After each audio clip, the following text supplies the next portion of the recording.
Have you ever had one of those moments where reality just feels a little off, like you found a bug in the system or a piece of the code just isn't running right?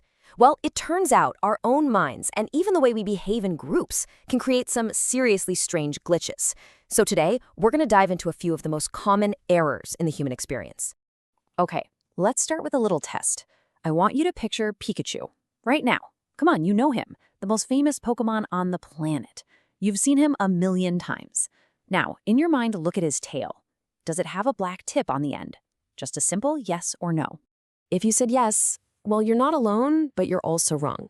Pikachu's tail has always been solid yellow. There has never been a black tip. Not in the games, not on the TV show, not anywhere.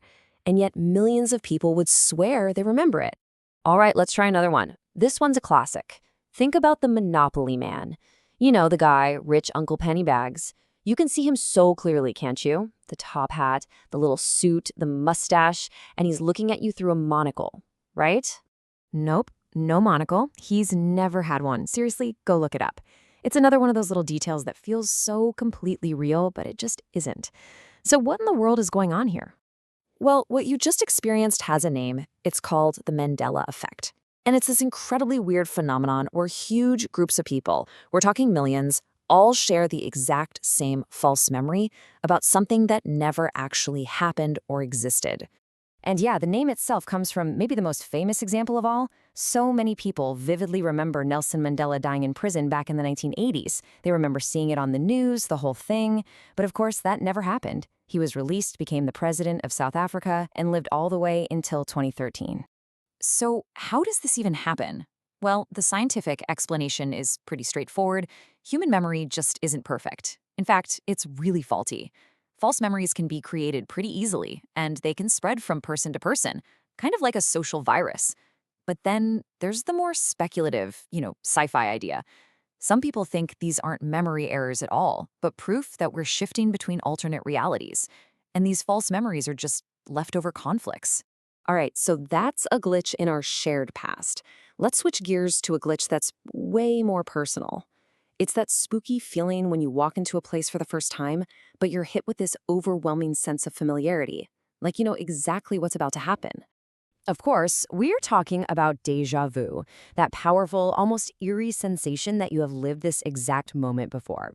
The scientific take is that it's just a tiny hiccup in your brain, a little processing error where the part of your brain that handles familiarity just misfires and accidentally puts a past memory tag on something that's happening right now. So, on one hand, the official explanation is a simple brain misfire, a minor biological glitch. But on the other hand, you have this much more philosophical idea. Some people believe déjà vu is actual proof that time isn't just a straight line, and that somehow you're getting an echo from the future, or maybe even reliving a moment you've experienced in another life or timeline. These glitches in our memory are fascinating for sure, but they're personal. They happen inside our own heads. What happens when a glitch appears not in a single mind, but in the social code of an entire crowd? This brings us to a totally different and, frankly, more disturbing kind of system error. It's called the bystander effect, and it is a truly bizarre paradox of human psychology. You would think, right, that the more people who witness an emergency, the more likely it is that someone will help. But the reality is the complete opposite. The bigger the crowd, the less likely any one person is to do anything. And this flawed logic almost always unfolds the same way. An emergency happens, a crowd sees it, but every single person in that crowd thinks, oh, someone else will definitely call 911, or there's probably a doctor here, someone more qualified than me. And because everyone assumes someone else will act, the result is that nobody acts. There's actually a perfect modern analogy for this. It's like everyone in the crowd suddenly becomes an NPC, a non-player character in a video game. They're all just standing there, stuck in their idle animation, literally just waiting for a player character, anyone, to step up and trigger the next event. And at its heart, that's what this glitch is really all about. It's what psychologists call a diffusion of responsibility.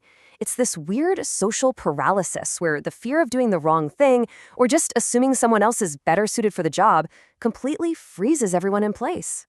So, from our shared false memories to this kind of social paralysis, these glitches really show you the strange and often pretty unreliable wiring of the human mind.